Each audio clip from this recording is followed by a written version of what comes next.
Debt, a word, a number, an account balance. But for the people living with it, debt is never just money. It steals sleep. It fractures relationships. It turns a ringing phone into fear. And in the space created by that fear, an entire industry thrives. An industry that calls itself relief. That sells help. That promises a second chance. Today, we examine that industry. The debt settlement industry. An industry worth more than $10 billion. Debt settlement companies claim they can negotiate with creditors to reduce how much you owe. It sounds almost magical. You owe $50,000? We'll settle it for $25,000. But the story doesn't end there. In practice, the process usually looks like this. 1. Customers are instructed to stop paying their creditors. 2. Instead, they deposit money into a separate account, often controlled or monitored by the settlement company. 3. For months, sometimes years, no settlement occurs. 4. Meanwhile, late fees accumulate, interest grows, credit scores collapse, lawsuit risk increases, and even after all that, there is no guarantee that any debt will actually be settled.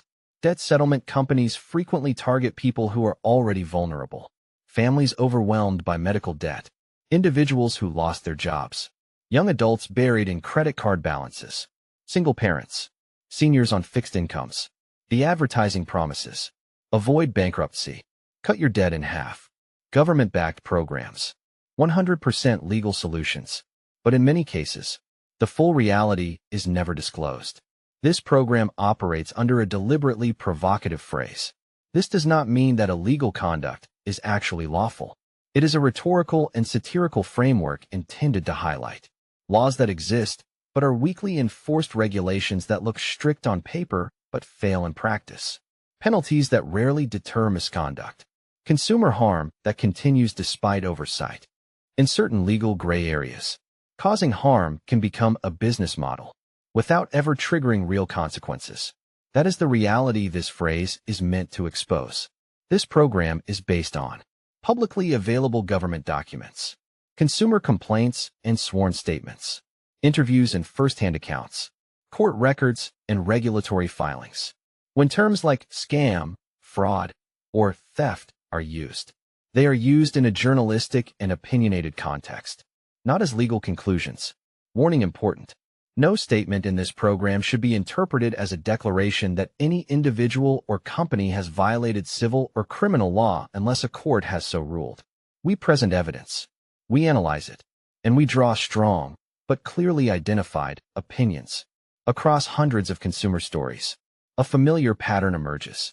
1. An ad or cold call. Are you struggling with debt? 2. A free consultation, where hope is sold. 3. Contracts filled with fine print, where risks are minimized. 4. Advice to stop paying creditors. 5. Months of silence. 6. A lawsuit from a creditor. 7. A customer worse off than before. In some cases, customers pay as much, or more, in fees than the amount of debt that was supposedly reduced. Debt settlement companies typically charge fees based on a percentage of total enrolled debt, or a percentage of the amount saved. These fees often range from 15%, 20%, up to 25% or more, and they are frequently collected, even when the customer has already suffered severe financial damage. In the United States, the debt settlement industry is technically regulated, but rules vary widely by state.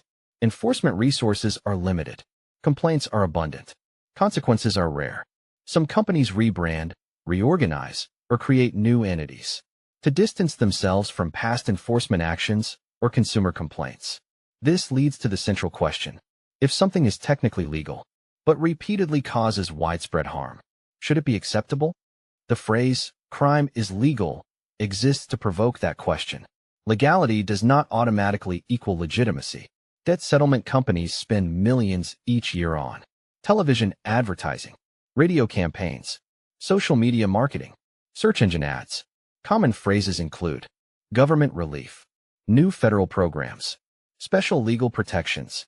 In reality, these are usually private, for-profit companies, not government-affiliated programs. For many people in debt, better options may exist.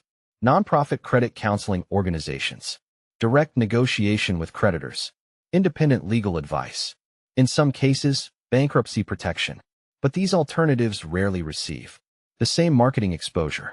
Fear sells better than facts. Anyone featured in this program who believes a statement is inaccurate or incomplete may contact us at our business email with supporting documentation. Subject line, correction request. Substantiated concerns will be reviewed promptly, and corrections or updates will be issued where appropriate. This program constitutes news gathering, public interest journalism, commentary, and opinion. It is protected under the First Amendment, the Texas Citizens Participation Act (TCPA). Debt itself is not inherently wrong, but not every industry built around debt deserves blind trust. When fear is monetized, when hope becomes a product, and when harm is dismissed as legal, asking hard questions is no longer optional. Debt is not just a number. There are people behind it, and that is why this story had to be told. If you found this investigation valuable, please like the video and subscribe to the channel.